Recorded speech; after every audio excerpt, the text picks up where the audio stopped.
Okay, so to install the shock closeout panels, the top aluminum panels, you can see this one here is the passenger side. It's got the contour for the body here. What we'll do is we'll put a piece of the 16th inch weather stripping, which is basically just like a little C-channel that will slip over the panel, which you can see if you probably zoom in on that one there. It's on that panel right along the edge, so that way the aluminum doesn't chafe against the inside of the body and create squeaks and rattles and, you know, eventually wear into the fiberglass. You'll see that there's a flange here with 3 holes for rivets. See, those will install there. You'll drill those into the aluminum honeycomb, rivet those in. You see that this part of the panel will be actually on the outside, so what you have to do is kind of slide it over like this and then set it down, which obviously has already been done.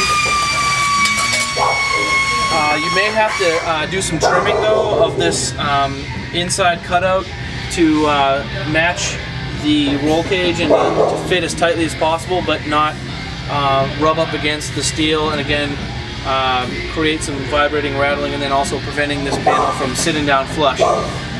When you have that piece on, then you can take this second piece here, which will fit right along there. You can see that panel's already been installed. There's a cutout here for this area of the roll cage down tube, and then it follows the straight along this inside plate, and then it will either butt up against the outside plate or come real close to it. Now the other thing you'll notice is this piece, the grommeting here, it's one continuous piece all the way around.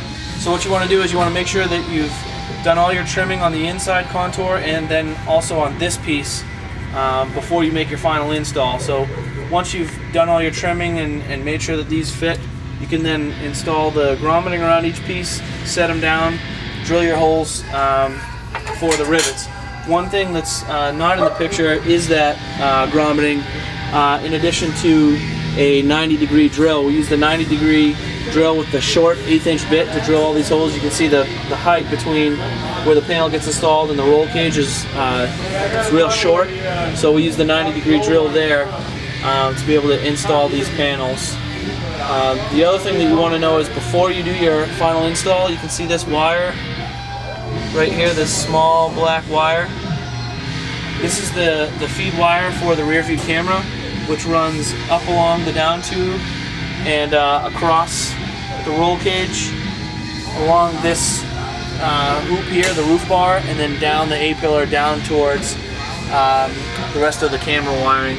So you want to make sure that you, when you're doing your trimming of this piece, that you leave room for that wire, and that you also have that wire routed before you do the closeout. And of course, again, make sure that the aluminum isn't going to chafe against the wire and eventually cut it, which would kill the feed to your rear view camera.